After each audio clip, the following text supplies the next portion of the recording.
Hi అండి. ఇదొచ్చేసి 8 చుక్కల ముగ్గు అనమాట. 8 చుక్కలు 2 వరుసల్లో పెట్టుకోవాలి. అలాగే 2 వచ్చే వరకు పెట్టుకోవాలన్నమాట. సో, ఇది చాలా అందంగా ఉంటుందండి చూడడానికి. అలాగే వేయడానికి కూడా చాలా సింపుల్‌గా కూడా ఉంటుందన్నమాట. కొంచెం అబ్జర్వ్ చేస్తే చాలండి, ఈజీగా ఏసేయొచ్చు. మెలిక ముగ్గులు అసలు కష్టమైతే కాదనమాట. కాతే కొంచెం అబ్జర్వ్ చేయాలి. ఎట్లా ఏస్తున్నా, ఏమి అనేది అబ్జర్వ్ చేస్తే చాలన్నమాట. ఈజీగా ఏసేసుకోవచ్చు. ఓకేనా. ఈరోజు ముగ్గు సంగతి అయిపోయింది కదా, ఇక పొడుపు కథలోకి వెళ్ళిపోదాం. ఈరోజు పొడుపు కథ ఏంటంటే, అందరికంటే చిన్నోడు పెళ్ళికి మాత్రం పెద్దోడు. ఎవరది?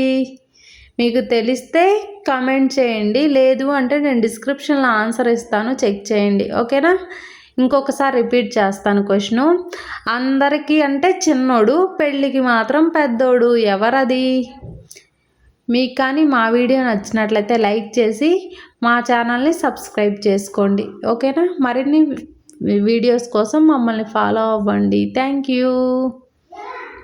ఓకేనా. ఇంకా ముగ్గు అయితే అయిపోలేదండి. సో వీడియో ఎండ్ వరకు అయితే చూడండి.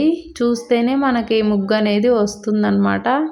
సో చాలామందికి వచ్చి ఉండొచ్చు, రాని వాళ్ళైతే నేర్చుకుంటారని వేస్తున్నాను. ఓకేనా. Bye bye.